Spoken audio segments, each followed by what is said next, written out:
Well, somewhat uncharacteristic for me, we're going to start right on time. So welcome to our 2021 Hurricane Preparedness Town Hall. Thanks for those that came out, and thanks to everybody that's online watching in this brave new world format that we've become so accustomed to.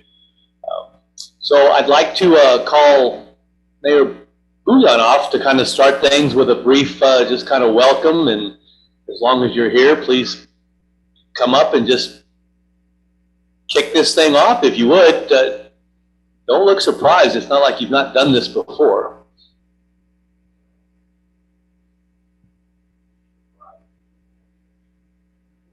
Oh, there's more, still more at hand. I do want to say welcome. Thank you for coming. And I want to especially commend Rick for the work that he does on this. He puts a tremendous amount of effort into it. And it is, for those who pay attention in our town, and I won't go into that subject very much, for those who do pay attention, he does a lot of things here to help us in the city.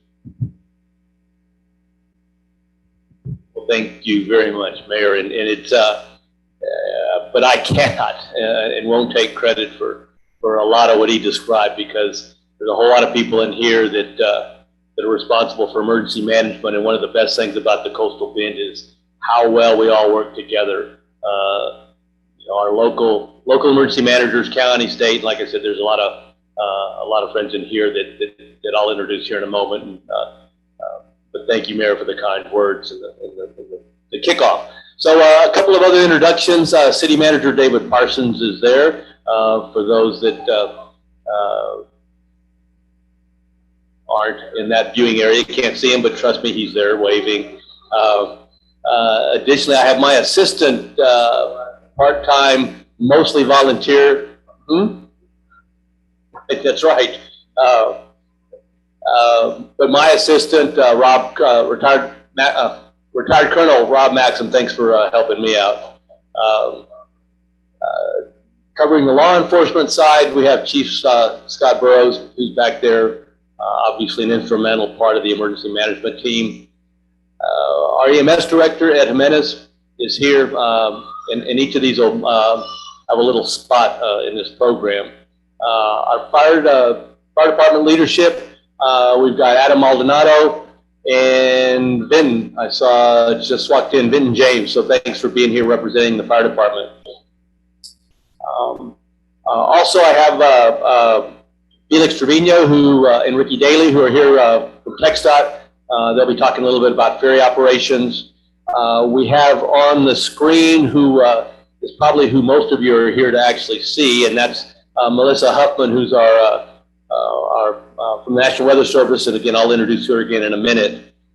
And some other special guests that are here. My both good friends of mine, R.J. Thomas from the Coastal Bend Council of Governments, Homeland Security Director, pancake maker, other talents, but when needed in an emergency, RJ's a good one to know and have on your side. So thanks for being here, RJ. And Danielle Hale, one of my emergency management friends, has worn many hats, but currently wears the emergency manager for the Port of Corpus Christi. Obviously, the importance of the waterways, both before and after a hurricane, are significant. And Danielle, thanks for being here to support our little conference. I see Joellen, one of our council members. Thank you for being here. Anybody else from council make it? Those that are watching online, thank you for watching online, for those that are out there. So I thought the best place to kick this off, and again, if you have any questions, just kind of save it, and we'll do pretty much a panel questions. Throw the question out there, and we'll figure out who best to handle it, and we'll do that at the conclusion of this thing, and hopefully get everybody out of here pretty quickly. So with that, I'm going to ask Felix. I kind of told Felix I'd let him come up. This is kind of new to our agenda, but obviously a huge factor for us, especially in light of an impending hurricane and all the little nuances with respect to evacuation and so on and so forth. So that's Felix to be here and will continue to do so. So without any further ado, I'm going to let Felix Trevino, Ferry Operations, TxDOT, talk to you. Thank you for the invite. Just want to explain some of the situations that we go through pre-storm, coordination. We get numerous calls as soon as something enters into the area of the Gulf, and just give the locals a few things that we have to take into consideration. Pre-storm, we do a lot of coordination through local emergency operating centers. Coast Guard, we have with the Port of Corpus Christi, good partners with us, the city of Port Aransas. So just go through some of the items that we have to cover. For the city of Port Aransas, we start off with evacuation processes and giving them updates on any notice that we get from the Coast Guard, any notice we get from the National Weather Service, just to provide them information as to where we're at with our operation. We also have to coordinate with the city of Aransas Pass. 361 in Aransas has a seawall that gets put up pre-storm. So we have to make sure that all that is coordinated and enough time is given to those individuals that use 361 heading towards Aransas an opportunity to leave the area prior to shutting down 361. So once it's shut down, the only other option that people that are on the island will have is 361 towards Corpus. So that is done within the 36-hour mark, and at that point, we, as an operation for ferries, should have all the vessels and facilities secured at that time to just be concentrating on the evacuation and coordinating with the Port of Corpus Christi as to our shutdowns. We have to follow, and this is very important because I've been here since 1984. I've been through the deckhand part of it of securing vessels all the way to administration and coordinating with local officials as to what the operation is going to do. So there's a lot of coordination now, and our service is going to be dependent on what the Port of Corpus Christi is wanting vessels to do, how to handle those, and all that's handled through the Port of Corpus Christi and the U.S. Coast Guard through a Marine Safety Information Bulletin. They update us on those conditions, and we should have a plan as to what action we're going to be taking. So evacuation will continue until weather conditions and/or orders from the captain of the port require suspensions of service. That's all pre-storm. It takes our operation approximately 72 hours to prepare and secure for a hurricane. And Port Aransas will continue following those conditions until it becomes unsafe to do so. So the factors that we take into that are the high winds, high tides due to storm surge, vessels having issues connecting to the ramp systems. And once we determine that it's unsafe to do so, we notify the mayor that the operations are closed. And at that time, the only alternate route would be 361 through the island road. These 72 hours until things that we have to do at our facility is balancing the vessels, securing all vessels, and if we have other locations that we need to take vessels, those are the first that are going to be out. So we will not have, at the later stages, we will not have all vessels in service. We will be limited because of the amount of time it takes to transfer to a different location. And then the other thing is the closure of the seawall. That takes coordination with us because we will be the last, TxDOT will be the last individuals leaving the island. And once we get to that area, they'll shut down that road.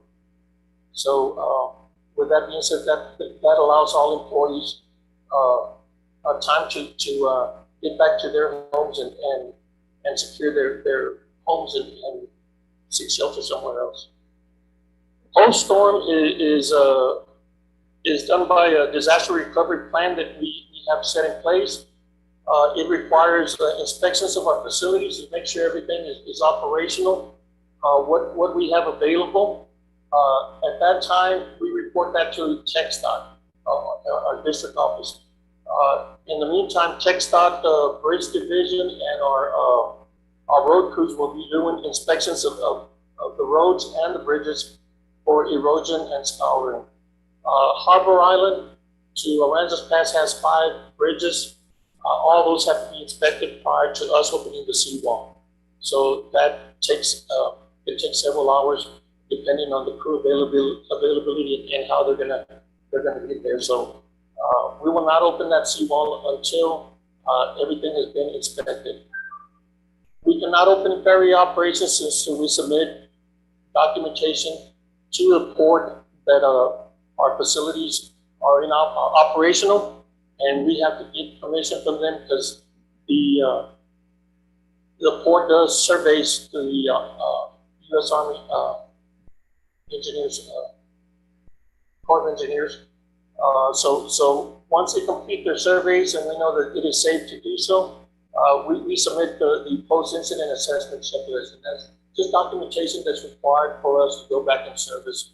And at that time, we're already coordinating with the City of Port Aransas to determine what time frame they want, so we can assist them with any entries for first responders and Tier 1, Tier 2 employees. We also coordinate with entry to the general public. That one went well this last time with Harvey. The one we had issues with was the first part of it to make sure that the port was aware that we had already brought in surveyors to look at our facilities. So we needed to provide that documentation. And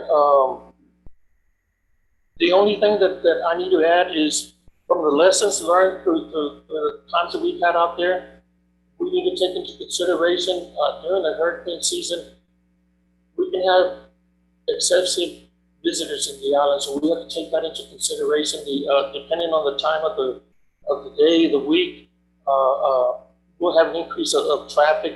So for those that have high-profile vehicles,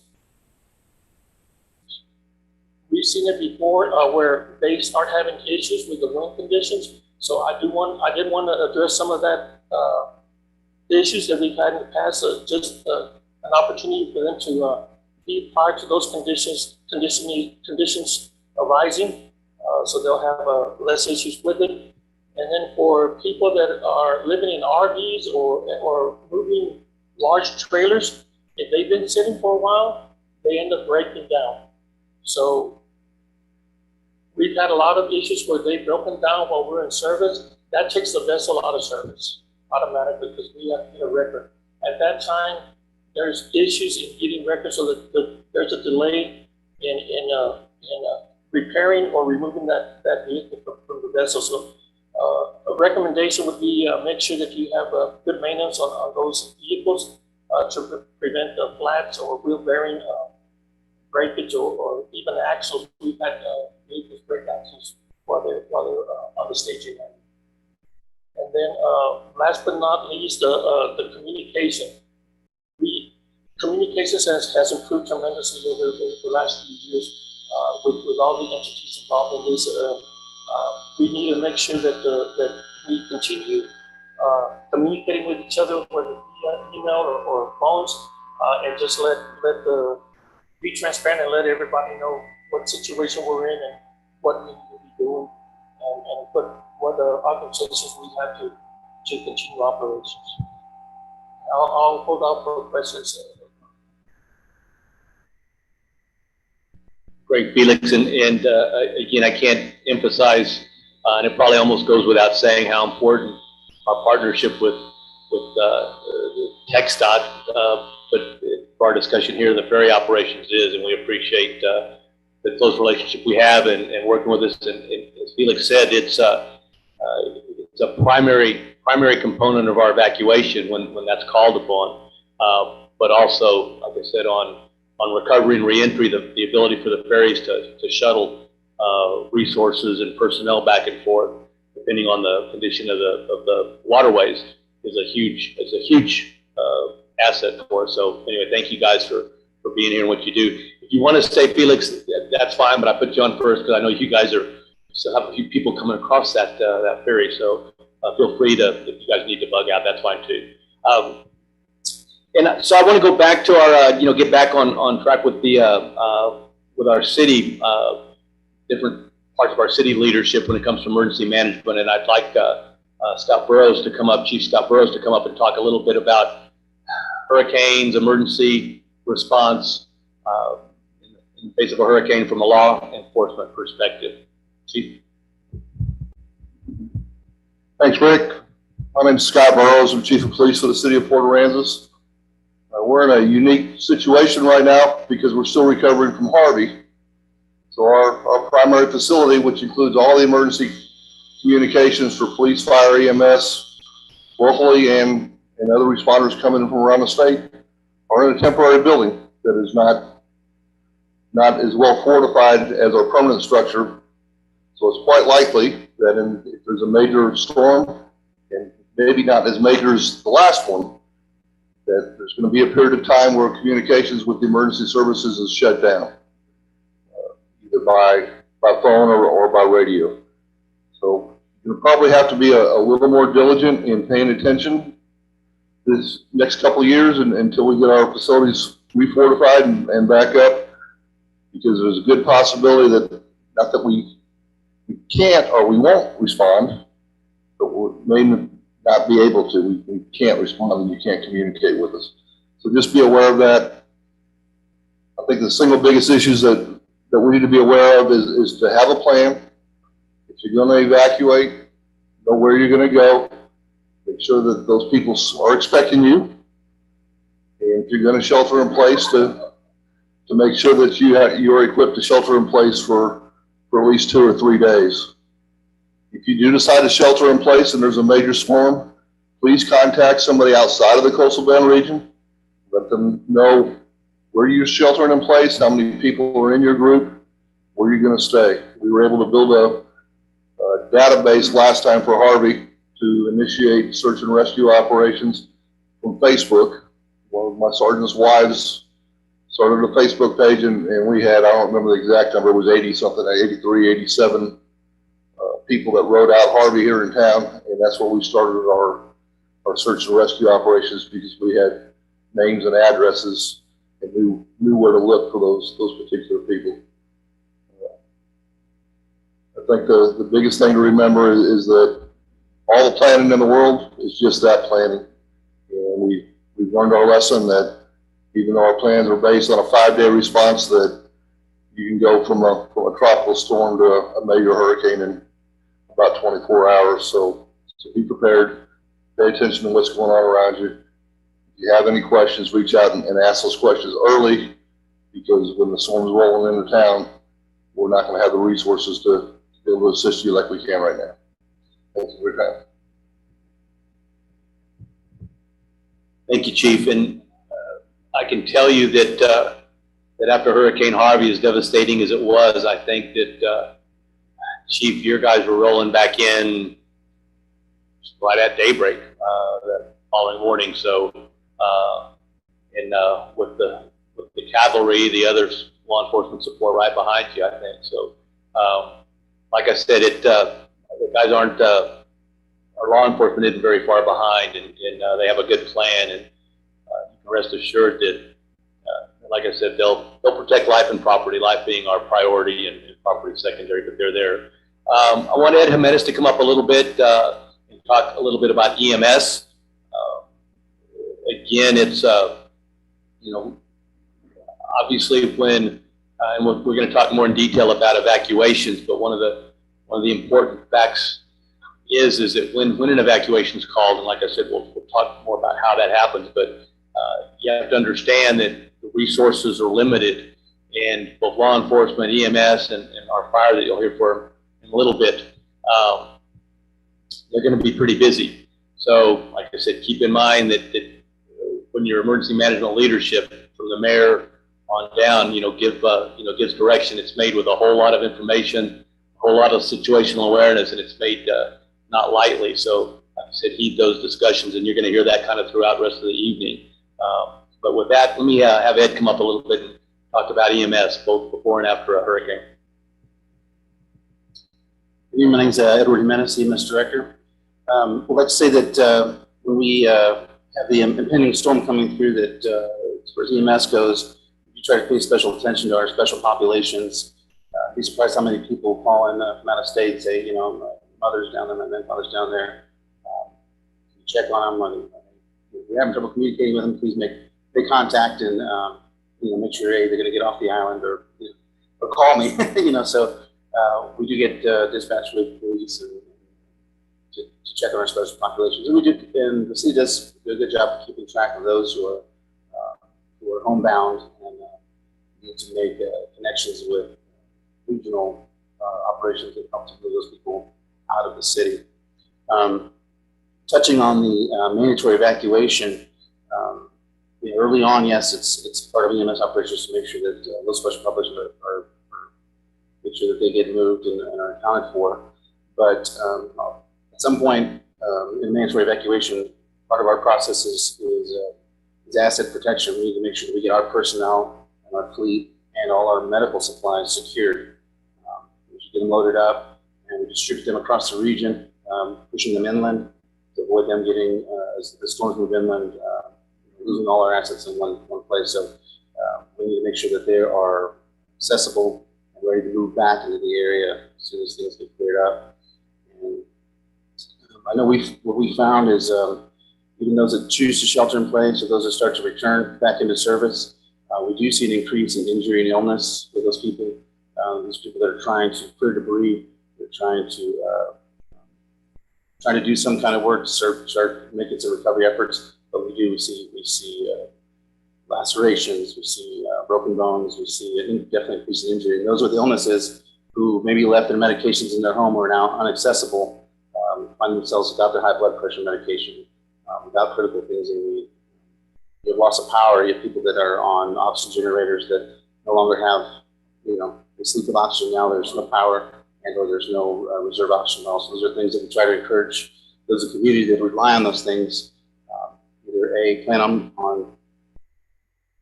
plan to leave the area if you're going somewhere where you're going to be more likely you're going to have access to electricity and those medical supplies. And the need where there's a mandatory evacuation, we don't have any staff here to deal with the people who shelter in place, so there will be no access to readily emergency medical care. And so we have to wait for that equipment and this personnel to return back into the city. Even then, going back I'm not sure what we're returning to. It's a little hard to have normal operations. Trying to find a place to run your equipment. What's the infrastructure look like for you to be able to run on the road and so forth. And so, not in a non evacuation period where we just expect heavy storm winds and stuff like that. We do usually limit our transport operations. High winds across the bridge keep us from transporting. And so in times like that, we do mobilize temporary shelters or areas where we have to address medical needs. We hold patients for a period of time and run operations in that sense. So I can only encourage anybody to, as the hurricane season's here upon us and you start to prepare, don't forget your medical needs. Make sure you have your medications filled fully. Don't wait till the last minute. Keep a list of your medications and your allergies on your person. And as I said before, communicate with your loved ones elsewhere to let them know where you're at and what your situation is. Thanks, Ed. Adam, I don't know if Adam or Ben, which one of you is going to come up and do the talking, but somebody from fire leadership, you'll come up and.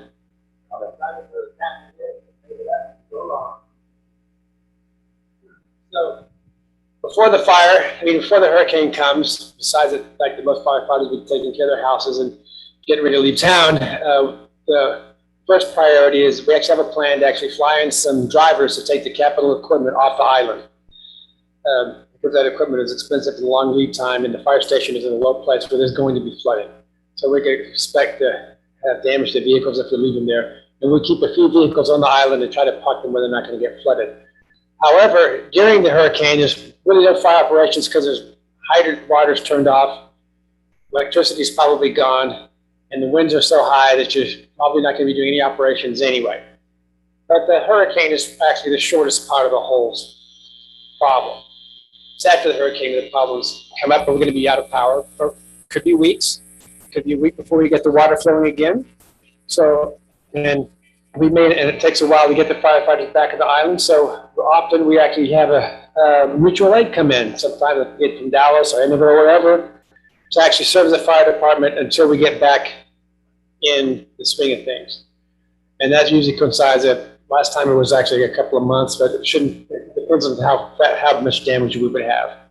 But there will be firefighter services before the storm and shortly after the storm to some degree. A lot of the water we can get out of the hydrants and how many people we can get back on the island and the state of the equipment that we left here, and when we can get the other equipment back on the island, and the status of the fire station if we have one, we're going to put the equipment.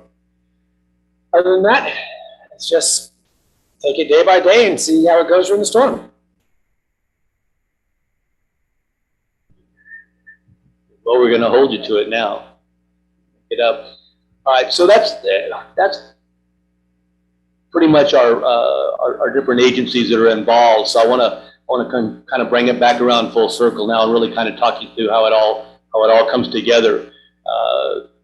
As of June 1, and actually again this is another year that before June 1, latter part of May, you saw the first named depression, Anna, that was already out there. Already one popped up in the Pacific side as well. So we all start to get nervous, and like I said, everybody you've heard from, the manager, mayor, we all start to pay close attention to the, mostly to the Atlantic and the systems that start to develop, and we're watching a whole lot of information.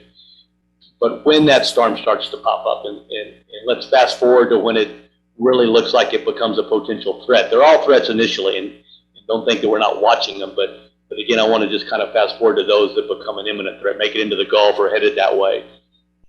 Colonel Maxim, who I introduced earlier, again, is what I call my EOC manager, EOC standing for Emergency Operations Center. We use a lot of acronyms in emergency management.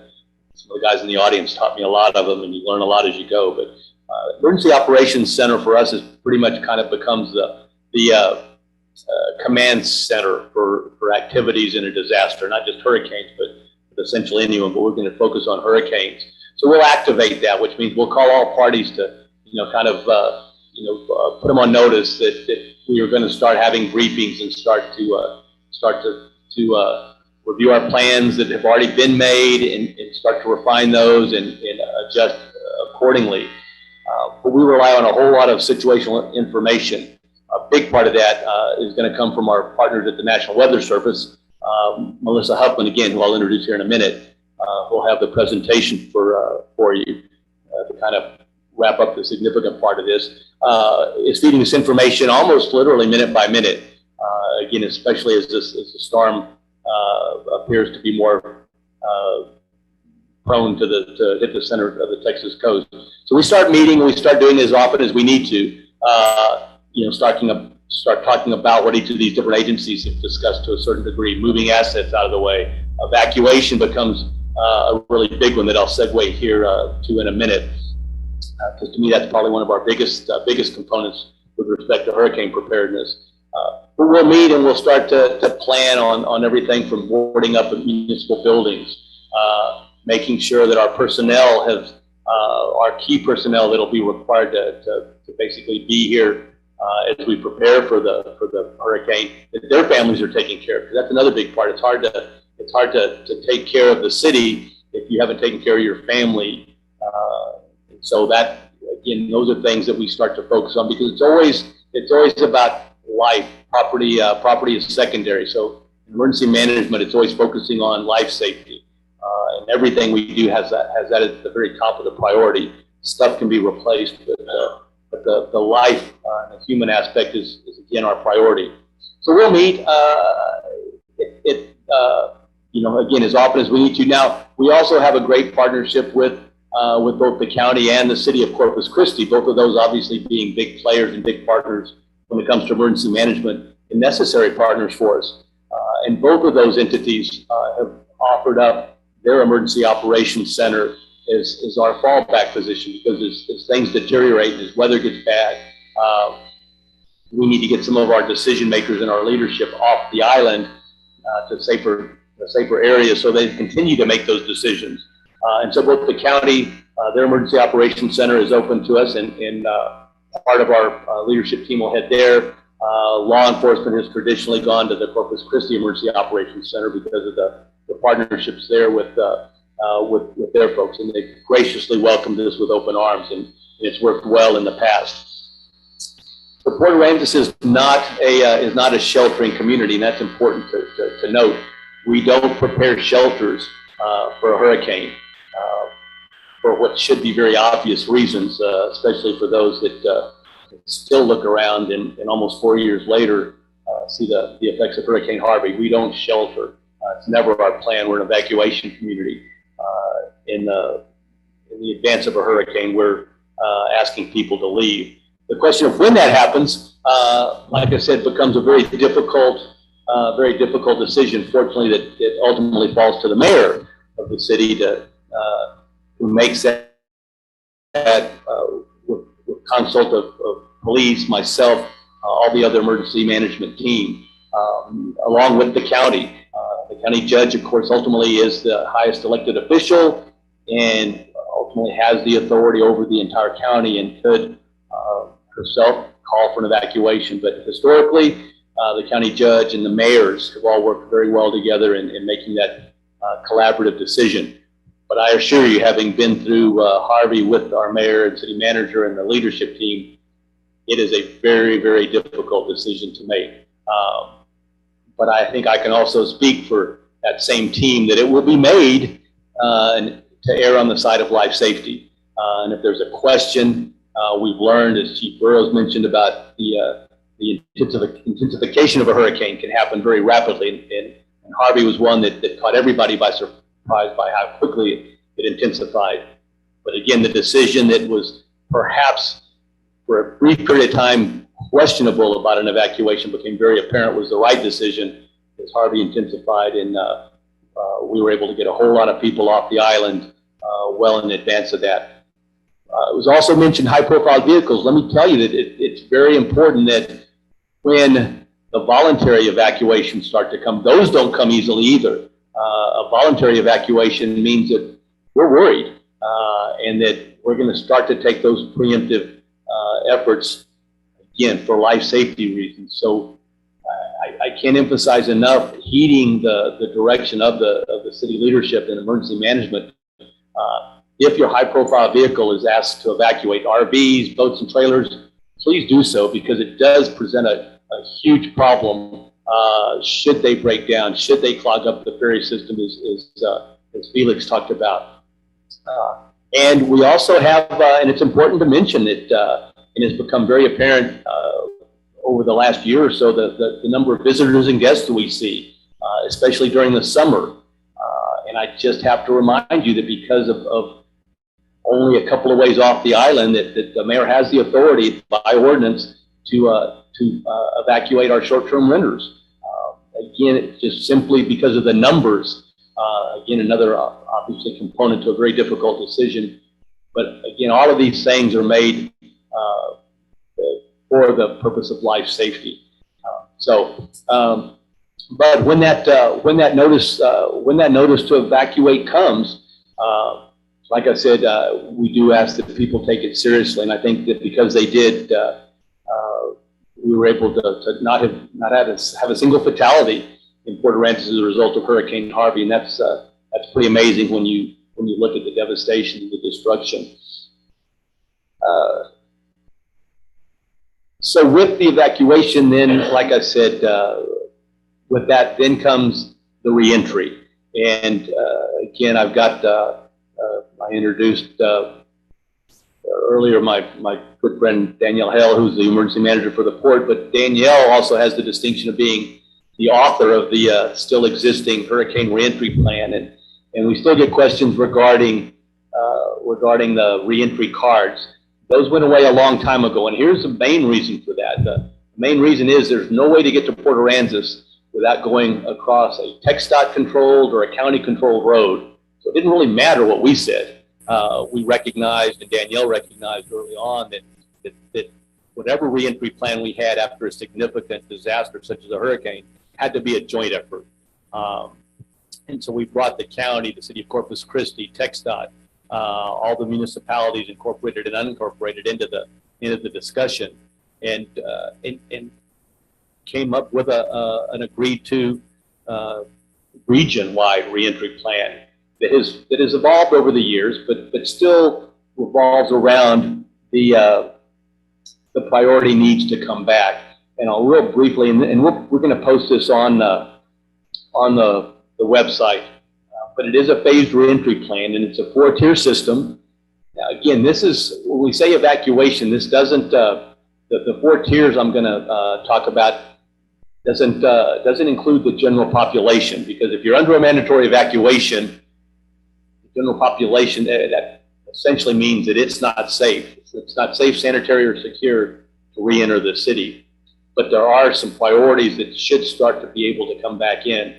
And obviously the top tier is emergency response. Typically we say the folks with the flashing red and blue lights. Those are the first tier, emergency responders. Those will be like I said, the first tier that comes in. The next tier after that will be the immediate mass care and damage assessment. These are your utilities, your folks trying to come back in, restore infrastructure, get the sewer lift stations back online, get electric power restored, get water restored, all of those things, as well as assembling points of distribution, being ready for the damage assessment. The damage assessment teams to come in. Damage assessment is a huge early component because of the need for declarations of disaster, both statewide and federal, all of which originate from the magnitude of the disaster, which is usually a dollar indicative of that. So the assessment's very important. Phase 2 and tier 2 kind of becomes, like I said, other support. Ultimately, the tier 3 is business owners and restaurants to secure those things. So those are all the tiered reentry based on those prioritizations in advance of the general population. So that's, like I said, we'll put this in like I said, this is also on the county website. Like I said, everybody tries to figure out what tier they're in, but unless you're like I said, unless you're a business owner or emergency responder, like I said, you're going to fall into the general population, and that'll be as soon as the leadership determines that it's safe, sanitary, and secure. We want to get you back in as soon as possible. And after Hurricane Harvey, like I said, folks were on a limited basis being able to get back into the city pretty quickly. So that's going to be on a disaster by disaster basis. So like I said, another decision that's not made easily or taken lightly. So please bear with the city leadership after a hurricane, because there's a lot of moving pieces to that. I think with that, I want to go ahead and get to what probably most people always are looking for, and that's the presentation by the National Weather Service. So Melissa, if you'll kind of queue up, we'll get you on there. Let me tell you a little bit about who's going to be making this presentation. For a lot of you, this will be the first time you've seen or heard from her. But Melissa is our warning coordination meteorologist, and so she'll be the one that we, although with a lot of her staff, but she'll be the one that we primarily have the most contact with respect to communications, not only in the event of a hurricane, but even in the different weather events we've had lately, the ice events. Melissa is the one that we communicate with and talk with regularly. But prior to joining the Corpus Christi office, she served South Texas in Austin, San Antonio, Houston, Galveston, and Midland, Odessa. with the National Weather Service offices in those locations. She has a BS degree from the University of Nebraska-Lincoln in meteorology, climatology, and a Master of Public Administration with specialization in emergency management from the University of North Texas. And we've become well acquainted over the last year or so that she's been there, and we greatly appreciated her efforts. In a significant event around here, rain event, I will almost inevitably get a text from Melissa asking how we're doing, giving me updates, tornado warnings or something, just to make sure I saw the things that are going out, and I usually post those as quickly as I can. So Melissa, thank you for what you do, for being here today, and I'm going to turn it over to you. And we're going to do a little mic check first to make sure we can hear you, because I know most people are here to see your presentation. So go ahead and give us a kind of a countdown. Okay, test, test, 1, 2, 3, test, test. Can y'all hear me okay? One more time. Okay, test, test, 1, 2, 3, test, test. How is that reading? Okay, we're good. Well, I apologize that I am not there to speak to y'all in person, and I'm very hopeful that next year this will be different, and I will be there to kind of welcome you to hurricane season, which sounds like kind of a weird way to greet it, but I'm going to keep my video off through the course of the presentation because I can see it's kind of taking up part of the screen there, but I'll pop back on at the end and we can take any questions that you have. So I'm going to just turn my video off real quick. Excellent. Okay, so that being said, like Rick said, my name is Melissa Huffman. I'm the Warning Coordination Meteorologist with the National Weather Service office here in Corpus Christi.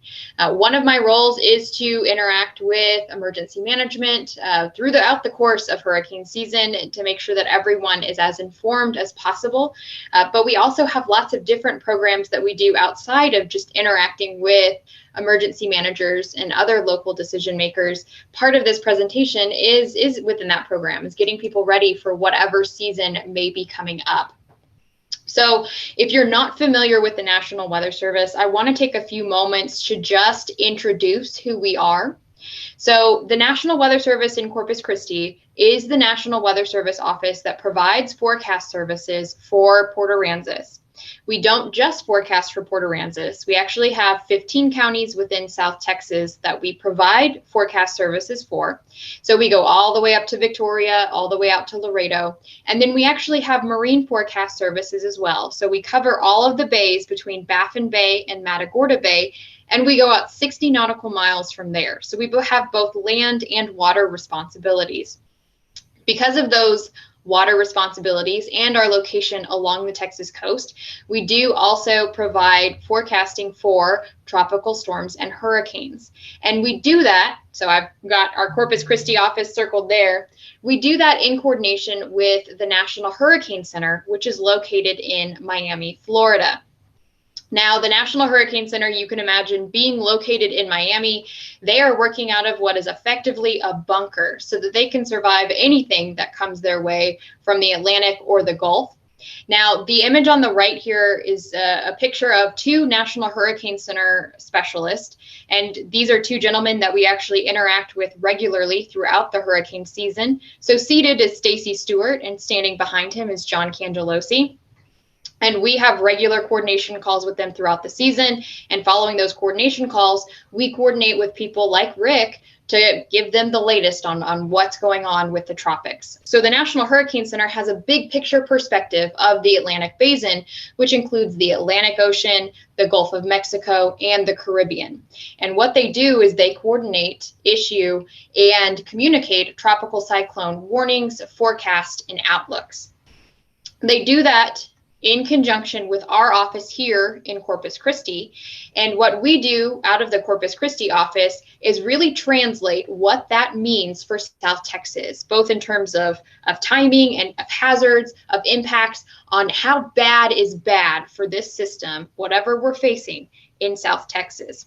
So the image on the left-hand side of the screen is a look at our shift change operations during Hurricane Hannah. Now, we're open 24 hours a day, 7 days a week, 365 days a year. But when we're dealing with a tropical storm or a hurricane, kind of like how Rick talked about how they're bringing staff into their emergency operations center, we're bringing in additional staff into our office to make sure that we're able to meet all of the information needs that occur within South Texas. Now, if you've ever flown into or out of the Corpus Christi airport, chances are you've actually driven by our office. So our office is located just outside of the airport, and I would love to invite you to come out to our office for a tour. We're still under COVID restrictions, but once those are lifted, we love to welcome people to show them some of the behind the scenes of the Weather Service. So just keep that in your back pocket, that we are open for public tours once COVID restrictions are lifted, and I'm very hopeful that will be very soon. So let's talk about hurricane season. It's here. We're already into the second day of it, but let's kind of break down what that really means. What is hurricane season? What are we looking at? So the Atlantic hurricane season, again, already here. It's going to continue through November 30th. So we're kind of right at the starting line for hurricane season. And when you think about hurricane season, and it sounds like we've got a lot of veterans for hurricane season in the room, so this is probably nothing new that you haven't heard, but hurricane season is a marathon. It is not a sprint. It's not a once and done kind of thing. It goes for half the year. So we are just at the beginning of it. Now, your eye is probably drawn to the peak of the center of the chart on the screen here, which is showing the number of storms that'll develop during a time of the year. So it's a frequency taken over a 100-year period of when storms most likely develop. And what this shows us is that the peak of hurricane season is in August and September. However, look to where the star is located on the screen. You can see that there's still shades in there to indicate that tropical storms and hurricanes develop outside of that peak. And that's going to be a theme throughout this presentation, is that storms can develop almost any time throughout that hurricane season. In fact, like Rick said, they've even developed earlier than the actual hurricane season. But you almost never have as much time to prepare as you think you do. So don't wait until August and September to begin your hurricane preparedness. Your hurricane preparedness should be going on right now. I want to just provide some perspective, if you're new to Port Aransas, on some of the frequency of storms that have occurred. Port Aransas and the Middle Texas coast in general is a very active area for tropical cyclones. And when I'm saying tropical cyclones, I basically mean a big blanket term for everything, including tropical depressions, tropical storms, and hurricanes. Now, the colors of the lines you see on the screens here relate to the type of tropical cyclone, as well as how intense that tropical cyclone was. But just to kind of break it down by the numbers, there have been 35 tropical cyclones within 100 miles of Port Aransas since 1970. 10 of those have been hurricanes, and 5 have been major hurricanes. So hopefully those numbers, you see those jumping out on the screen, it kind of drives home the point that this is a very active area when it comes to tropical storms and hurricanes. Now, I want to kind of break down how a season usually runs in terms of areas that are most likely to see development, as well as how storms generally behave. Now, one of the things that I want to point out is because social media is really good at picking out random weather models and allowing people to get maybe a little hyped up for some things that are not necessarily threats or are not really occurring. There is no weather model that can predict where a storm is going to go before it has formed. If you're looking at anything that's telling you 3 months from now there's going to be a major hurricane bearing down on Port Aransas, it's wrong. There's just, the science is not there. So keep that in mind as we go through this presentation, to be thinking about what are some trusted weather sources that you can rely upon. But just that caveat aside, let's talk about how our hurricane season generally trends. So over the next few slides, you're going to be seeing 2 months placed side by side. On this image here, you're looking at the months of June on the left and the months of July on the right. Typical development areas are going to be shaded in either blue, green, or orange. So blue is going to be likely, Green is going to be a more likely area for development, and orange is going to be a most likely area for development. The white arrows that you see on the screen are going to give you an idea of how storms generally move. Again, keeping in mind that I can't forecast how a storm is going to move this far out. Nothing has formed. But this is generally how the overall pattern steers storms. So taking a look at the image on the left here, I want to draw particular attention to the western Gulf of Mexico. Notice that the western Gulf of Mexico in June is a likely area for tropical storms and hurricanes to develop. This really lends itself back to the message that you never really have as much time to prepare as you think you do. We could be dealing with a June storm. So it could be within a matter of days, it could be within a matter of weeks, but there is entirely the possibility for us to have a storm in June. So early season storms happen in the western Gulf of Mexico, and it's entirely possible for us to have a storm. Now, July, you may notice that activity kind of shifts towards the eastern Gulf of Mexico. We'll talk about that on the next slide. But I just want to drive home that it's not uncommon for us to see a June storm. And in fact, I've gone through and found this image that shows the June continental U.S. hurricane landfalls. It goes all the way back to 1851, which is generally when we have hurricane records beginning. And we've had 19 hurricanes and one major hurricane that have made landfall in June since 1851. I have to change that title at the bottom of the screen there. But I want you to also pay attention to where most of those landfalls have occurred. Most of them have occurred in Texas, and most of them have been within the coastal bend. Now, as we go into July, you begin to see a phenomenon known as the Saharan air layer, or the Saharan dust outbreaks, begin to occur. And essentially, the Saharan desert, which is a big source of dust, will actually begin depositing some of that dust across the Atlantic, and it can actually reach us here in South Texas.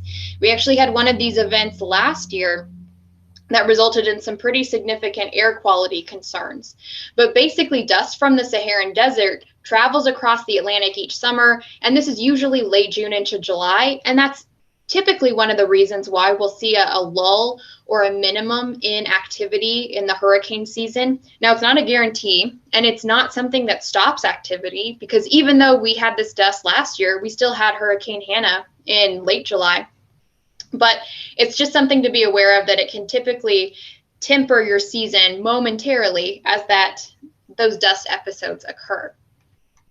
Now, jumping back into our look at our months through the hurricane season, on the left image you have August, and then on the right image you have September. And what probably is jumping out at you is how you now have orange shown on here, which represents most likely development areas, and how areas for development expand pretty much across the entire Atlantic basin. So this again is just a reminder that August and September is the peak of hurricane season. This is when most storms develop. Now, as we get into our fall months, October, November, things are still pretty active within the Atlantic basin in October, but we begin to see our season in Texas wind down in October as we start to get cold fronts moving off of the Texas coast. So once we start to get 2 or 3 really good cold fronts through here, and that's usually the middle of October, we begin to see our season winding down because those shelf waters cool off and they become unsupportive for tropical systems. And then we continue to get cold fronts into November, and as our water temperatures continue to cool across the entire Gulf, that really does cause our season to effectively end by the end of November. So seasonal activity begins to decrease in the later fall months. So now that we've kind of taken a look at an overall view of how hurricane season trends, let's talk a little bit about the 2020 season, which was record-setting in many different categories. We saw 13 hurricanes throughout the course of the 2020 season. 6 of those were major hurricanes, or hurricanes that had winds of 111 miles per hour or greater. 12 of the storms that we saw in the 2020 season hit the U.S. coastline. 5 of those actually made landfall in Louisiana. And just for context, the previous record for the most storms to hit the U.S. in a season was 9 in 1916. So we shattered that record, both in number and then in the terms of time passed between it. We had 10 named storms that formed in September, the most for any month on record. And we actually had one of those storms make landfall here in Texas. And there were 10 rapidly intensifying storms sampled. So you heard Rick talk about rapid intensification. That's when a hurricane becomes really strong over a short period of time. It's what we saw with Harvey. It was also something that we saw with Laura. So Harvey jumped several categories within 24 hours. Laura went from a category 1 to a category 4 also in less than 24 hours. The Western Gulf of Mexico is a notorious place for hurricanes to do this. So you always have to build in some wiggle room when you're thinking about what a hurricane may be making landfall as. We like to tell people to prepare for one category higher. We also had 30 named storms throughout the course of the season. There's a few other tidbits on this slide that talks about observations, which are really important in hurricane forecasting, but I'm not going to go through those just right now. What I do want to talk about, though, are the 2020 continental U.S. named storm landfall locations. So here's a look at where all 12 of those storms actually made landfall. You can see we have our 2 storms in Texas. That would have been Hannah and Beta, and we'll take a look at those in just a few minutes. You see the 5 storms that made landfall in Louisiana. One of the things, though, that I really want to point out is how close 2 of these storms made landfall. So just keep in the back of your mind how close these 2 landfall locations are to each other with Hurricane Laura and Hurricane Delta. But before we get into that, let's talk about our lessons learned from the 2020 season. I guess those slides got dropped for my satellite images. With our lessons learned from the 2020 season, so Laura and Delta made landfall less than 15 miles from each other. And so this is a really good reminder that multiple landfalls can occur near the same location during a season. Damage from one storm will not protect an area. This is something that I think a lot of coastal communities kind of get into this false sense of security where they think I've had a storm, so I'm good for a while. This, could be true in Port Aransas. Just because you experienced Harvey does not mean that you're protected from the next storm. You can have multiple storms in a season, and this also lends back to itself. You may not have as much time to prepare as you think you do. You could be dealing with recovery from one storm while facing down the barrel of another storm. Another thing to keep in mind, one of our lessons learned from the 2020 season is that we did actually have 2 fatalities that occurred in South Texas from tropical cyclones, but neither one of these tropical cyclones made landfall in Texas. In fact, they were Laura and Delta. So just keep in mind life-threatening hazards extend well away from a tropical cyclone. And I'm bringing this up particularly for Port Aransas because these fatalities did not occur in Port Aransas, but they were water related. They were actually people going out and looking at the high surf and trying to take advantage of it. So again, these storms never made landfall in Texas, but the beaches were incredibly dangerous with both of these storms.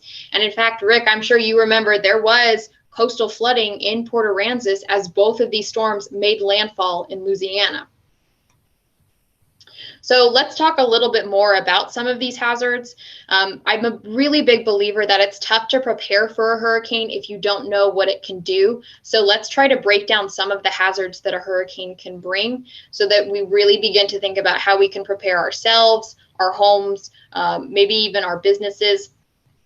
But hurricanes and tropical storms can bring multiple life-threatening hazards. So they can bring heavy rain and flooding, storm surge, rip currents and high surf, tornadoes, as well as destructive winds. So storm surge has been a big topic so far throughout the course of this town hall.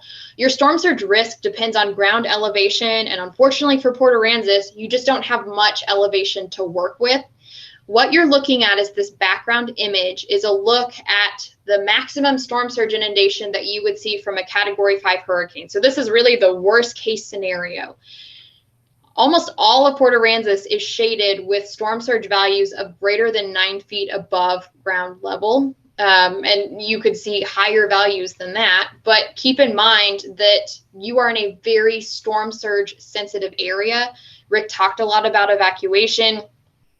Keep in mind that a lot of the community is not safe when you're dealing with storm surge values that are this high. So know your storm surge risk and Port Aransas, you have storm surge risk. Just laying it out there.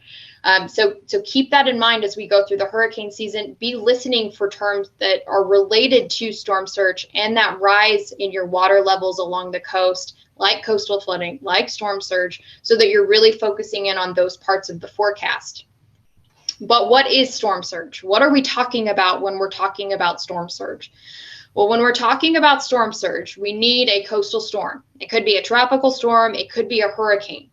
And we need this to be moving somewhere across the Gulf in a direction that's going to send that water towards us. Effectively, what we have going on here is the coastal storm is moving across water. So think about anytime you've ever been in a bathtub or a swimming pool. And you can do this experiment at home tonight if you want to check it out. But if you've ever moved your arm across the top of the water, you've probably noticed that some of the water piles up along your arm as you're doing that. And the water goes wherever your arm goes.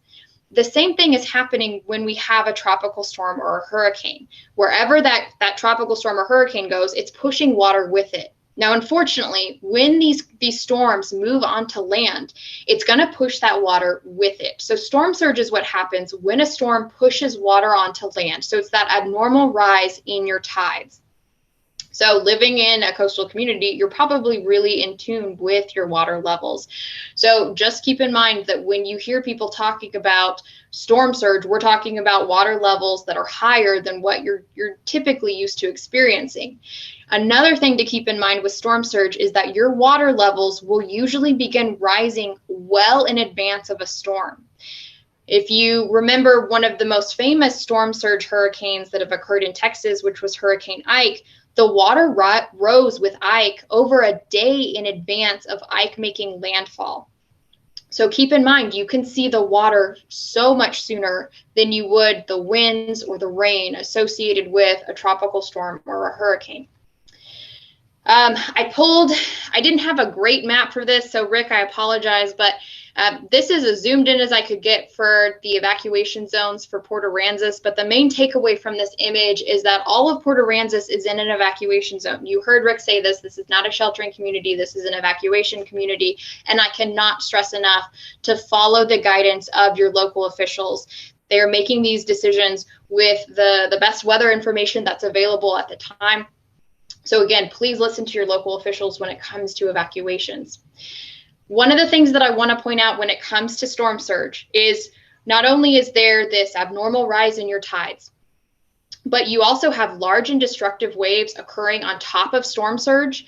So not only do you have waves, and those waves are also resulting in wave runup, which is going to push your water levels up even higher, but these waves can damage coastal infrastructure. So maybe even, you remember this from Hannah if you weren't there for Harvey, but Hannah did a fair amount of damage to several pieces of coastal infrastructure because of the waves. We saw 10 to 14 foot waves near shore with Hannah. And keep in mind that when I give you the storm surge forecast, when I'm saying Port Aransas, you could be seeing 3 to 5 feet of inundation. That doesn't include anything of breaking waves or wave run up. So you can even see higher water levels than that. So it's storm surge is a very complicated hazard for a lot of our hurricanes. So just keep in mind, take it seriously whenever we bring this up. This background image is a look at some of the damage that Hurricane Ike did on Bolivar Peninsula. Again, storm surge, breaking waves causes a lot of damage, and I think can really catch people off guard with the power of water. Like storm surge, we could also see destructive winds with hurricanes. I don't think that's a surprise to anybody in that room who went through Harvey.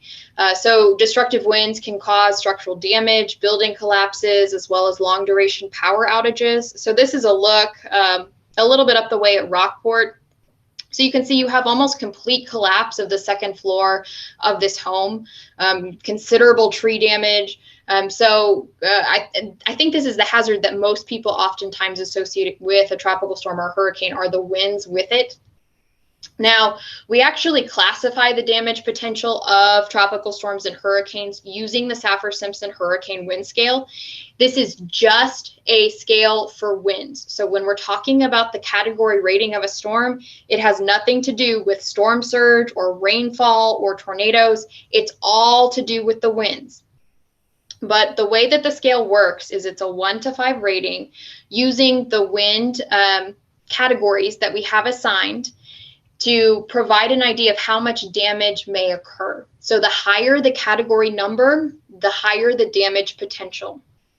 I have a listing of some Texas storms on the right to give you an idea of some of the damage that those storms caused.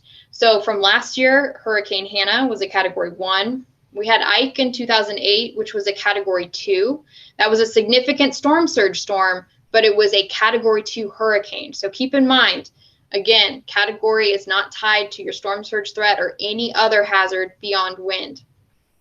A famous Corpus storm would be Celia in 1970. That was a category 3. We have Harvey, which is a category 4 in 2017. And then if you're a hurricane historian, you're probably looking at this and going, Melissa, you're completely wrong. Andrew never made landfall in Texas, was not a Texas storm. And you're right. We've actually never had a category 5 hurricane make landfall in Texas, knock on wood. So we don't really know what kind of impact that would produce. That would be an unprecedented situation.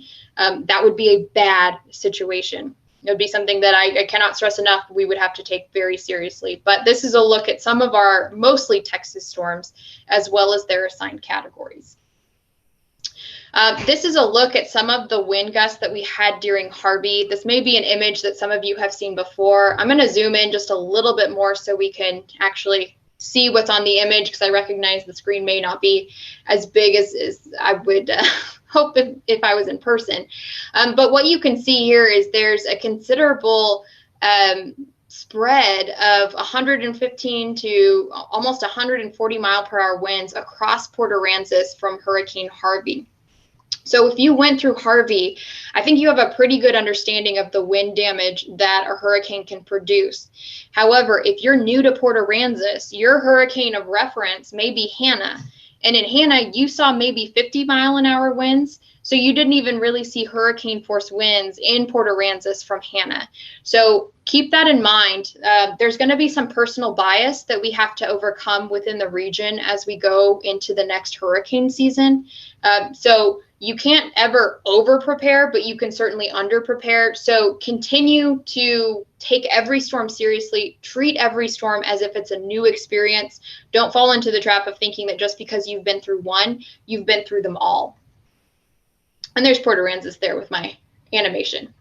Another hazard that we have with tropical storms and hurricanes is flooding rain. And so this basically is what happens when a tropical storm or a hurricane begins to move inland. Now, this is a picture from up closer near Victoria when Tropical Storm Beta made landfall. So Beta actually dumped close to 10 inches of rain up there and actually ended up washing out several bridges, caused damage to a lot of transportation infrastructure. It's also a really good reminder that, you know, maybe you're really familiar with an area, a road gets washed out, but you don't necessarily see it because water's flowing over it. It's nighttime. Anytime you encounter water flowing over a roadway, it's best to not cross it. Find an alternate way, because you never can really tell what the status is of the road that you're on when there's water over it. And then the last hazard that we'll talk about will be tornadoes and waterspouts, which is a pretty important hazard for Port Aransas being located right on the Gulf. Depending on how a storm is making landfall and how Port Aransas is located in relation to the actual track of the system, you could be in a situation where you're dealing with a lot of tornadoes. And some of them can actually be strong. They're usually fairly weak, but we did actually have an F4 in Galveston, you know, with, I believe it was Carla. So just keep in mind, it's not common for them to be strong, but they can be. I have a picture here. It's the only non-Texas picture in this presentation of a waterspout during Dorian. And I think it really drives the point home that you can have what are some very healthy looking storms right along the coastline within rain bands from a landfalling system. Now, I know you're probably going, okay, you have just thrown so many hazards at me. How do I make sense of all of this? What should I really be concerned about? Well, the short answer is all of them. But the longer answer is when you're thinking about the most dangerous hazards, there are some that historically have been really big killers. And the National Hurricane Center a few years ago did a study taking a look at the direct deaths from tropical cyclones. So basically any kind of hazard that actually resulted in somebody dying. Well, what they ended up finding is that the biggest killers within a tropical storm or a hurricane, they're water related. Almost 50% of the fatalities that occurred over the 50-year period that they looked at were related to storm surge. And then almost a quarter of them were because of flooding rain. Now, keep in mind that this study was conducted closer to 2012. So this doesn't include the water deaths from Harvey. This doesn't include Michael. This doesn't include some of the bigger hurricanes that have occurred since then. But the trends are generally the same, that storm surge is the primary killer within a tropical cyclone. And it's one that has to be taken incredibly seriously. The Hurricane Center, though, expanded this study to also include indirect deaths. And so indirect deaths are defined as something as not necessarily a hazard killing somebody, but a fatality that occurred because of an action someone was taking or doing in response to the storm. And one of the things that I want to point out is the largest cause of indirect fatalities, and that's cardiovascular failure. One of the things that I don't think gets a lot of play is that when you're in a tropical storm or hurricane, you are stressed. It is a very stressful situation. You're trying to worry about yourself, your family, your business. You're trying to get everything taken care of. You're trying to keep up with a lot of information. It's hard. And then you go through the storm, and that's an additional layer of stress. Maybe depending on where you're sheltering, you're still dealing with some of the hazards of the storm. And then once you are through the storm and you're coming back, almost everybody wants to just get back to normal as soon as possible. And so you push yourself. You try to clean up debris or maybe help your neighbor. Well, what we actually see is that cardiovascular failure deaths really spike following any kind of disaster, not just hurricanes, but you have it here that it's one of the biggest causes for indirect deaths. So it's a lot of words to say, don't try to push yourself too hard after coming out of this really stressful situation. Recovery is a process. You've heard several city officials there talking about how they're still going through the recovery for Harvey. Recovery is not something that happens overnight. So don't put yourself in a situation to contribute to another indirect fatality. So just be aware of your limits. Be aware that recovery is a process. So let's talk about how you're going to get information when it comes to hazards within a tropical storm or a hurricane situation. And I'm going to break down some of the things that'll be available to you. We'll talk about how to put it all together in a timeline. But one of the things that I want you to do, which is going to sound like kind of an odd request for a presenter, is I want you to have your phone handy, because there's actually some preparedness things that you're going to be able to do while sitting in this presentation. So just keep your phone handy. I promise I will not take offense if you check your text messages or check social media during this time. But one of the things that you can do right now is visit hurricanes.gov. So open up a browser window on your phone and type in www.hurricanes.gov. As you do this, you're going to see the image that's on the right. I pulled this right before I got onto this presentation.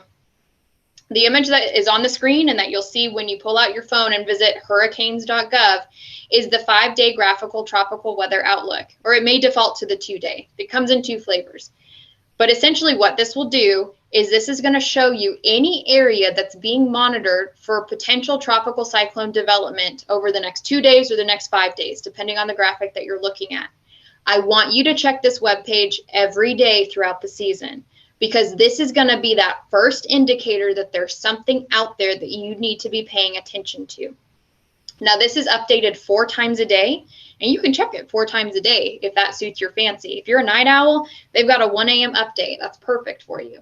But this is going to be updated 4 times a day all the way through November 30th. But again, I want you to check this webpage every day. So by visiting this, saving it in your phone, that's already one preparedness thing that you've done already, which is pretty cool because we haven't even left the talk yet.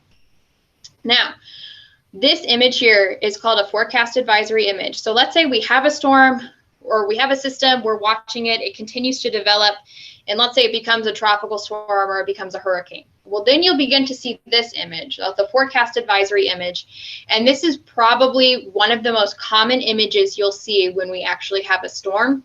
And I want to break it down bit by bit because there are some really great pieces of information on here, but there's also some information that this image does not contain. So let's talk about what it is and what it isn't.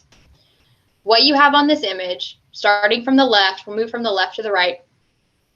You've got the name of the storm that you're looking at. You've got the date and time that the forecast was issued. And you also have who the forecast was by. It's always going to be by the National Hurricane Center, but it's good to know why their name is always on there.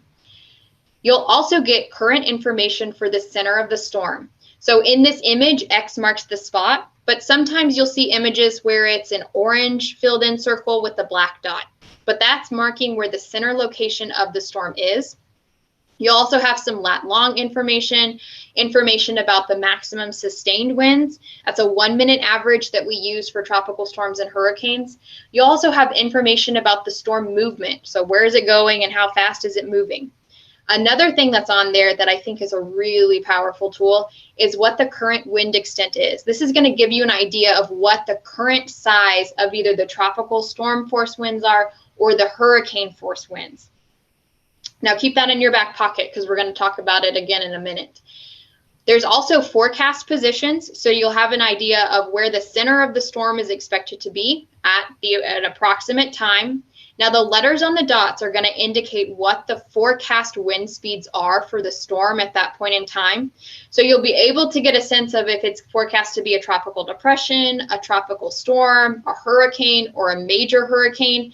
You won't know what the forecast category of the storm is, though. That's something that this image cannot tell you, is what the forecast category of the storm is at a given point in time. You'll also have the forecast cone.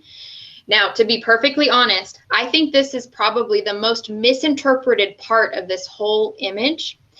What the forecast cone represents is where the center of the storm may move 2 out of 3 times. So all that forecast cone represents is where that little X, or if it's the little orange circle with the black dot in it, where that center of the storm may move 2 out of 3 times. Is my audio okay? Yeah, we're just making some adjustments here. Keep going. Okay, good deal. So with that in mind, sometimes that center of the storm can move outside of the cone. So again, that center of the storm is only forecast to stay in the cone 2 out of 3 times. The cone is not all clear. You are not free from hurricane hazards if you're not in the cone. We were not in the cone for Laura or Delta, and we still saw impacts in Port Aransas from it. So just keep that in mind. It's just telling you where the center of the storm may go. However, I get that this is really easy to forget.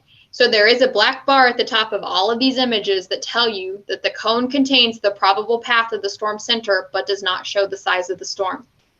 Now there's a second sentence in here. Hazardous conditions can occur outside of the cone.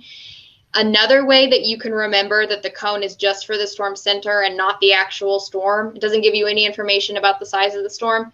Remember that current wind extent we talked about, that orange shaded in area? Now this is for Tropical Storm Hannah before Hannah became a hurricane. Notice how that orange shaded in area is bigger than those initial stages of the cone.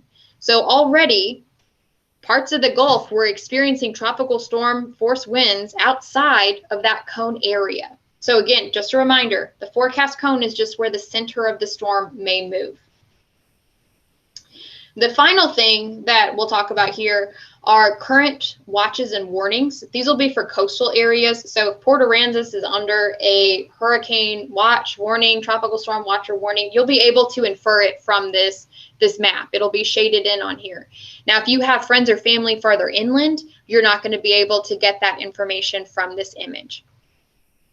So that just kind of broke down our advisory image in a nutshell for you. Now let's talk about what watches and warnings mean. I know that these can be confusing. The philosophy behind a watch and a warning is very similar, whether it's a tropical storm, a hurricane, a storm surge. The general philosophy is the same. So it's really important to just understand the difference between a watch and a warning. A warning means that conditions are expected. A watch means that conditions are possible. So a warning is you need to do something. A warning is continue to get information and be prepared to act. So when we have a tropical storm warning, we're talking about tropical storm conditions expected, usually within the next 36 hours. And with a watch, we're just saying they're possible within the next 48. It's the same way with the hurricane warning. With the hurricane warning, we're saying hurricane conditions are expected within the next 36 hours, and a watch means conditions are possible within the next 48 hours. Now, when it comes to storm surge watch and warning, very similar, even though the language looks slightly different on these slides.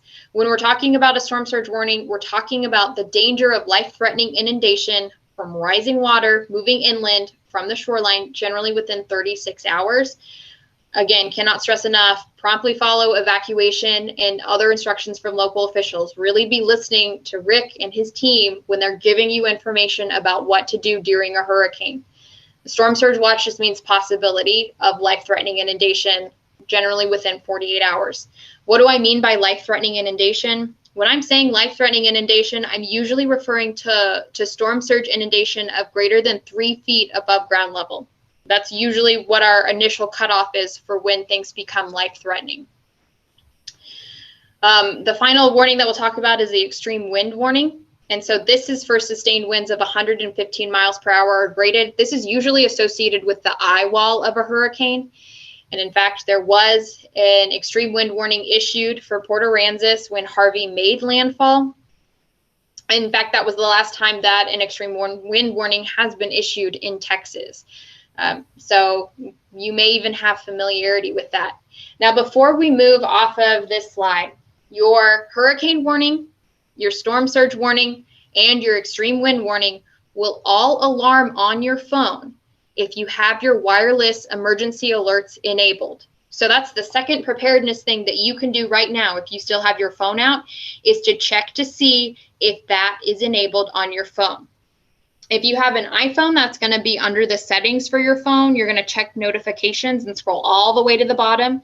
Now, I know that these can be kind of annoying, especially when we go into a really active period and you're like, okay, I get it. I know that there's flooding. I know that there's tornadoes.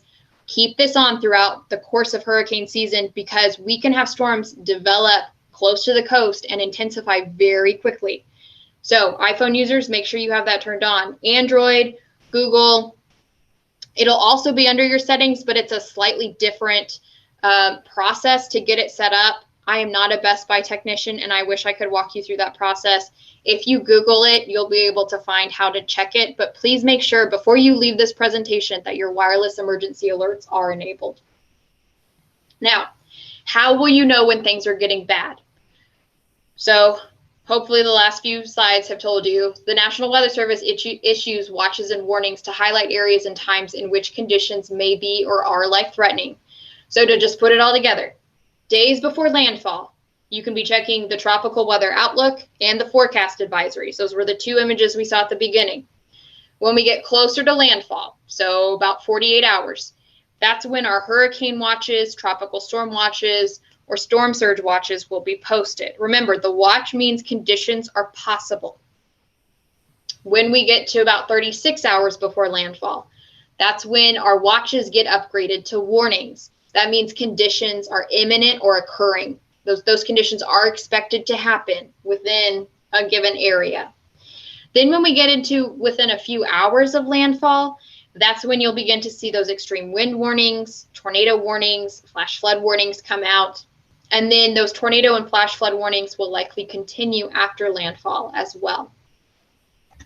This is how the timeline usually works. However, You may have less than 24 hours to implement hurricane protocols if a storm develops close to the coast. We saw a storm develop along a remnant frontal boundary in 2007, became a Category 1 hurricane, made landfall in southeast Texas. That was Hurricane Humberto. A few weeks ago, we were watching a potential tropical system develop off of the remnants of thunderstorms that had moved across South Texas. And this system actually moved up into Matagorda Bay, was actually a borderline tropical depression.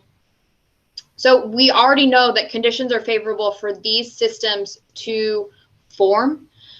We already know that we're in that time of year. We already know that they can form very quickly. So you've already heard several folks tonight talk about how timelines can change.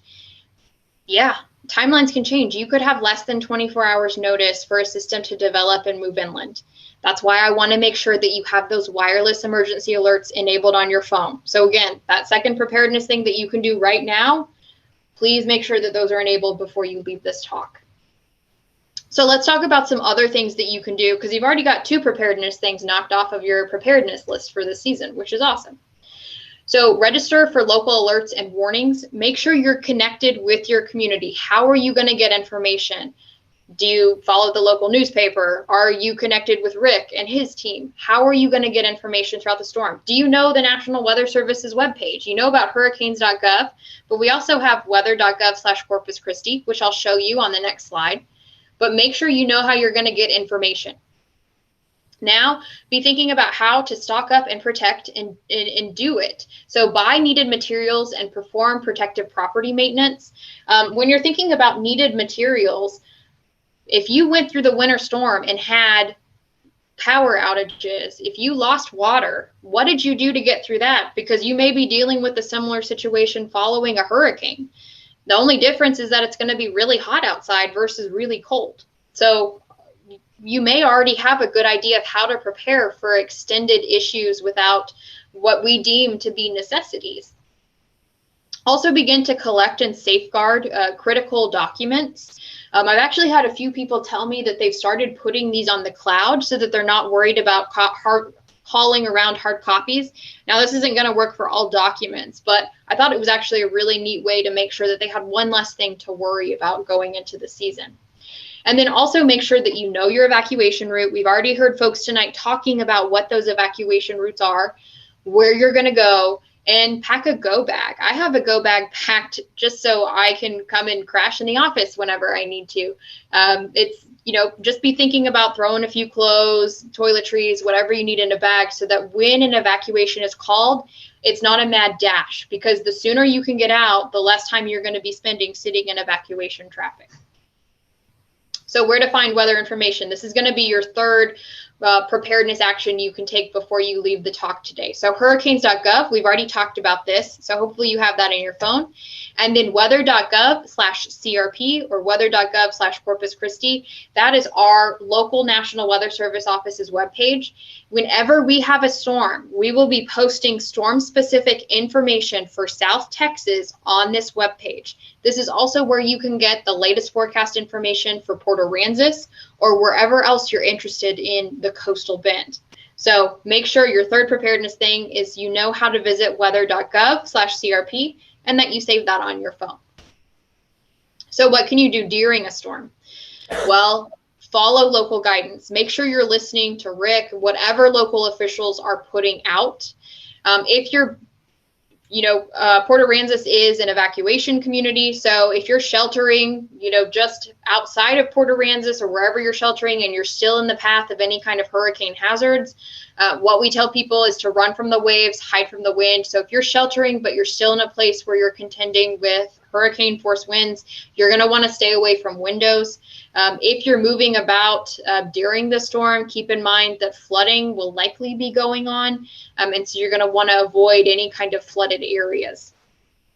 Also, keep in mind about how you're going to charge electronics, recognizing that the power may go out during a storm. So you can always buy portable charging devices, but be thinking about how you're going to be keeping up with the latest weather information when you don't have any power. And then if your area is asked to evacuate, leave. Evacuate if you're requested. Following a storm, again, continue to listen to local officials. I think, Rick, you were mentioning something about maybe phased reentry, but your local officials are going to give you an idea of when you can actually return to your community, and keep checking the forecast. We can have thunderstorms that develop after hurricanes. So keep in mind that you can still have hazardous weather following a landfalling system, and that can put you at additional risk when you're going through storm recovery. If generators are a part of your recovery plan, that's great. But the first time to figure out how to use it is not following a storm. You should be figuring out how to use a generator properly now. We actually had several fatalities occur, not just from the last hurricane season because of improper generator usage, but also following the winter storm. So make sure that you know how to use it before you have to. And then the final thing that I want to leave you with in terms of preparedness is avoid floodwaters. So if you're coming back to Port Aransas and you know that areas are flooded, be aware that there could be a lot of nasty things in there, like down power lines, chemicals, fire ants. So do whatever you can to avoid those areas. So I'm going to wrap up today's talk with what to expect in 2021. So we'll talk about the seasonal outlook. This is a look at our 2021 Atlantic tropical cyclone names. So like Rick already said, Anna has been crossed off the list. Anna brought winds and rain to Bermuda a few weeks ago. The next storm that forms will be Bill. If Bill sounds familiar, that's because Bill was also a 2015 storm that made landfall very close to Matagorda and brought a lot of rain. Windstorms are not particularly impactful or don't cause a lot of damage. Their names get reused in a 6-year rotation. Windstorms do cause a lot of damage, though, like Harvey. Their names get retired and are never used again. One of the questions that some folks have had going into this season is if the Greek alphabet will be used again, and we will no longer be using the Greek alphabet for any active seasons that go past the set name list. So there's now actually a secondary list of names that would get used. So if the Greek alphabet threw you off, I have good news. We're never using it again. Something that has changed for this year is what is considered an average hurricane season. So we're actually updating the set of statistics used to determine when seasons are above, near, or below average, and that's related to our climate record. The climate record was set by the World Meteorological Organization in the 30s, and they basically just chose to use a 3-decade period to set these climate records. So once we moved into 2021, we then switched our climate record to 1991 to 2020. So that actually caused our hurricane season averages to bump up a little bit. So an average season is considered to be 14 named storms. 7 of those become hurricanes, and 3 of those become major hurricanes or hurricanes with winds of 111 miles per hour or greater. So here's a look at what our hurricane season is forecast to be in terms of activity. The takeaway from this image is that an above normal season is forecast in terms of activity. We're not looking at a 2020 forecast, but we are looking at another above normal season with 13 to 20 named storms forecast, 6 to 10 becoming hurricanes, and 3 to 5 of those becoming major hurricanes. So that category 3 or greater, or storms with 111 mile per hour winds or greater. This is not a landfall forecast. Like we talked about at the beginning, I cannot tell you when or where a storm is going to form this far out. It's just not possible with the state of the science. But an above normal season is certainly something to be paying attention to. Now, when it comes to the seasonal forecast, we're really looking at 2 big factors. We're looking at the state of our sea surface temperatures, and we're also looking at what phase the El Nino Southern Oscillation is in. And what that does is that affects the winds across the Atlantic and makes them either really favorable for storms to form or unfavorable. So those factors combined look like they're going to produce what is going to be an above normal season for us in terms of activity. But again, this is not a landfall forecast. Use this as a reminder that the time to prepare is now, because you never really have as much time to prepare as you think you do. So I want to thank you for having me here tonight to talk about this. I apologize I was not able to be there in person, but if you have any questions following this, Rick knows how to get a hold of me, but my email address is on the screen, as well as the phone number for our office, and weather.gov/CRP is our webpage. Hopefully you already have that saved in your phone. So thank you so much again, and I wish everybody a very safe hurricane season. Thank you. Melissa, thank you so much for being here. I can't tell you how much we appreciate you and your colleagues and what you do for us, and the valuable resource you are. And like I said, I hope our conversations are far and few between for the next 6 months, if you know what I mean. But it is nice to know that when we do need you, that you are on the other end. So thank you so much again for this presentation, and again for always being there for us. All right, a couple of we had a few questions that Nicole wrote down that came in from the online folks, but let me wrap up really quickly with a couple of just takeaways here. The city has some really good emergency plans, and we don't specifically identify a single type disaster. Our planning is kind of a multi-pronged approach to handling disasters, although part of our plan does include hurricanes, and it's constantly refined. We practice or drill is the term we use in emergency management. A lot of what we know will come into play: how to distribute ice, water, materials, how to communicate. So all of these things Rob kind of oversees the exercise and training part. So we're always drilling and practicing along with our partners that are out there. So we are prepared. The handout has a QR code and a web link, and actually it's one of Melissa and her National Weather Service products, and it's a 2021 hurricane guide. It's a lot easier and better in this day and time to provide you an electronic link to the hurricane preparedness lists, to the other takeaways, things like making sure you have your important records and items that can't be replaced organized and gathered up and identified for a rapid evacuation. The evacuation routes, all of those things, again, we could kill a lot of trees and print out and hand out, but nowadays with the technology, it's easier to point you to that site. And we will also put this up on the website, the city website. So like I said, those lists, which are a huge component of what we need to take away tonight, are there. So please look at those lists and what you need to have. And it'll also be food for thought as we get into hurricane season.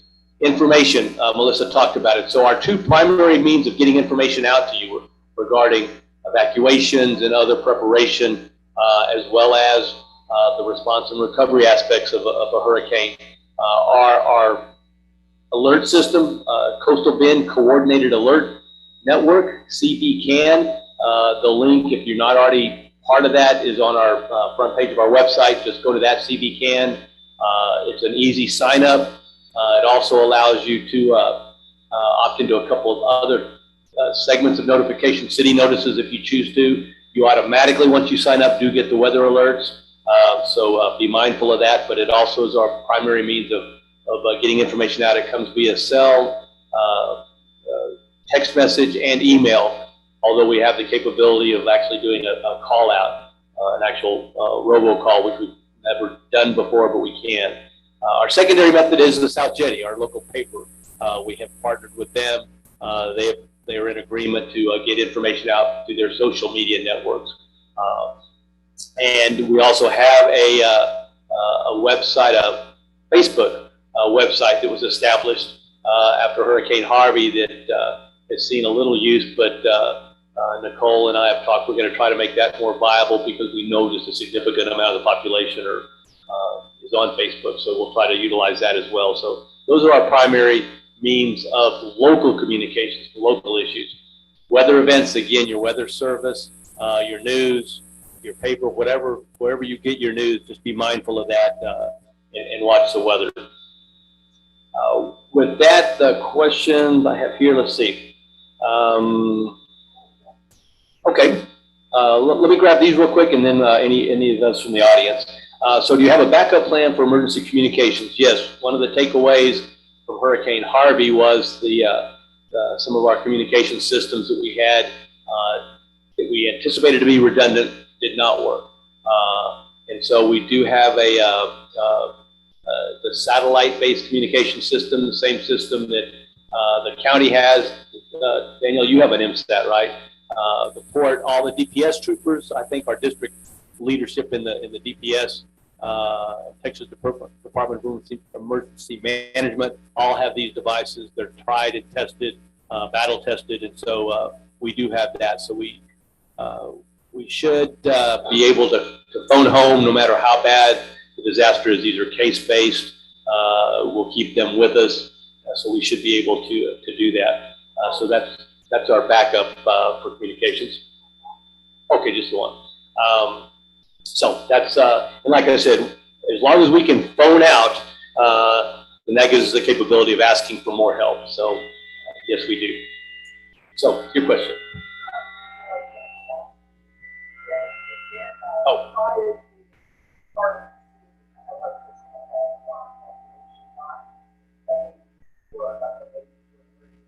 Understood. That's good. We will reach out. We have, oh, I'm sorry. So the question is that Sandbags can, are those available? Can we get those in advance? And the answer is yes. We have a limited supply right now, but I'll get with PD, Public Works Department. We'll see about getting another supply so that we have those on hand to be able to give out in advance.